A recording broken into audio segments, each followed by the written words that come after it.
बिस्मिल्लाहिर्रहमानिर्रहीम। अस्सलाम वालेकुम। आप देख रहे हैं कुकिंग चैनल 786। आज हम बना रहे हैं सर्दियों की स्पेशल डिश साग। सरसों का साग हर घर में बनकर तैयार होता है, जो बड़े ही शौक़ से खाया जाता है।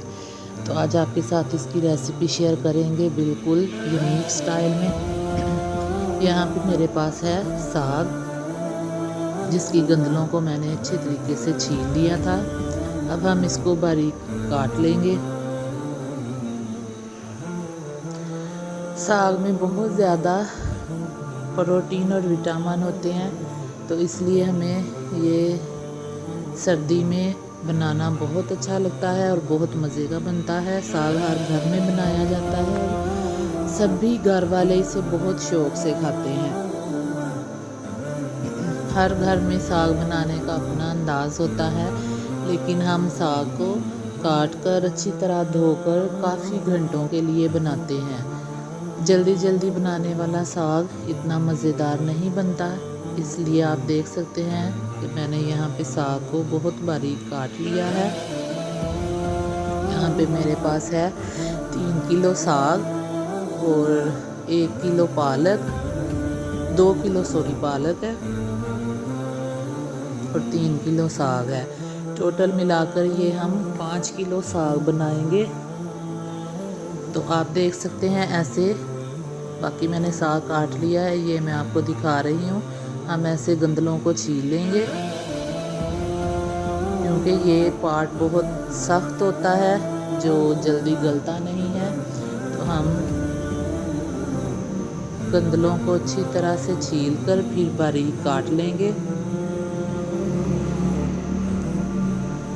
जी, तो यहाँ पे मैंने लिया है एक बड़ा सा देचका और उसमें मैंने शामिल किया है 2 से 3 लीटर के करीब पानी।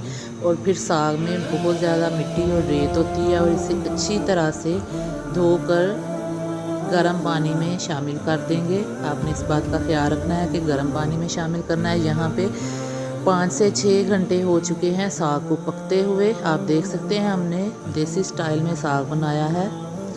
तो अब हम ये देख सकते हैं आप, अब हम साग को अच्छी तरह से ग्राइंड कर लेंगे, घोट लेंगे। जी, तो यहाँ पे मेरे पास है सब्ज़ मिर्चें। अब हम इसका तड़का तैयार करेंगे। हर घर में अपने अंदाज से तड़का बनाया जाता है, लेकिन हम अपने अंदाज से तड़का बनाएंगे। यहाँ पे मेरे पास है 2 से 3 इंच का अदरक का टुकड़ा और 1 लहसुन का कंप्लीट जवा मैंने ले लिया था, और साथ ही शामिल की हैं इसमें 8 से 10 सब्ज़ मिर्चें। जब हमने साग को ग्राइंड किया था तब भी हमने इसमें 8 से 10 सब्ज़ मिर्चें चॉप की हुई और नमक और मिर्च हस्बे ज़रूरत शामिल की थी, और फिर इसे पकने के लिए छोड़ दिया था। फिर हमने साग को ग्राइंड कर लिया और अब हम इसका तड़का तैयार करेंगे। जी, तो हमने पैन में शामिल किया है लहसुन और अदरक चॉप किया हुआ।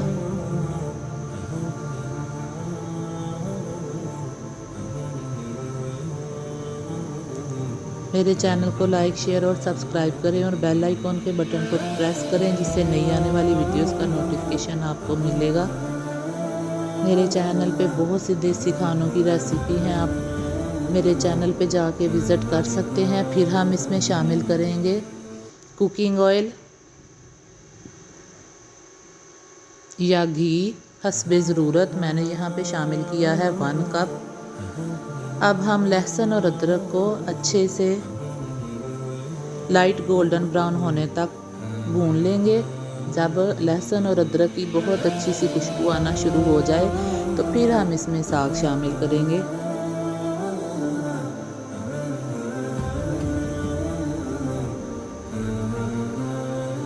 हमने लहसुन और अदरक को जलाना नहीं है। कुछ लोग इसमें प्याज भी शामिल करते हैं, तो आप कर सकते हैं, कोई मसला नहीं, लेकिन मेरे घर में ऐसे ही तड़का लगाया जाता है। आप देख सकते हैं लहसुन और अदरक लाइट गोल्डन ब्राउन हो गया है। फिर मैंने इसमें हस्बे ज़रूरत साग शामिल कर दिया है। बहुत मज़े की खुशबू आ रही थी, बहुत अच्छी घर से खुशबू आ रही थी। हमारे किचन में तड़के की और साग की बहुत मज़े की खुशबू थी।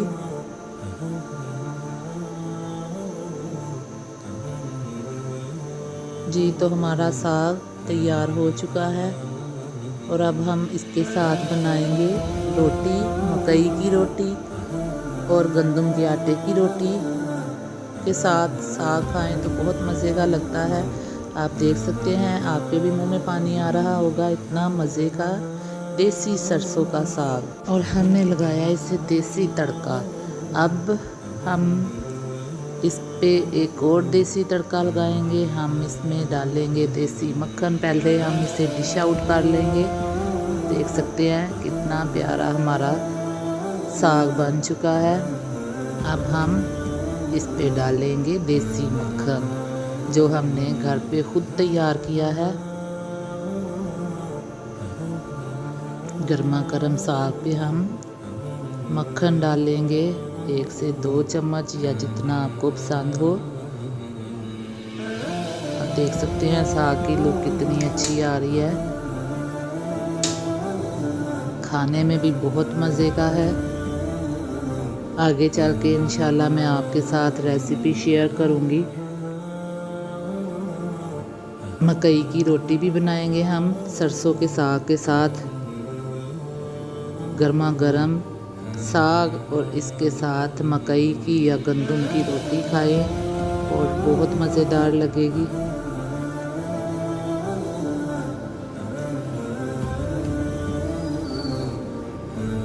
बहुत मज़े का लग रहा है। कमेंट बॉक्स में ज़रूर बताइएगा कि किन किन घरों में साग बनाया जाता है। यकीनन सभी घरों में अम्मी के हाथ का साग बहुत मज़े का होता है।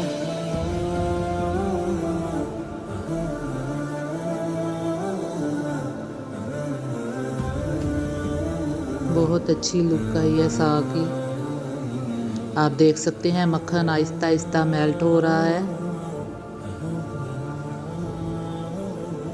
कुछ लोग इसमें मक्खन और कुछ देसी घी अपने टेस्ट के मुताबिक शामिल करते हैं। दुआ में याद रखिएगा। अल्लाह हाफिज़।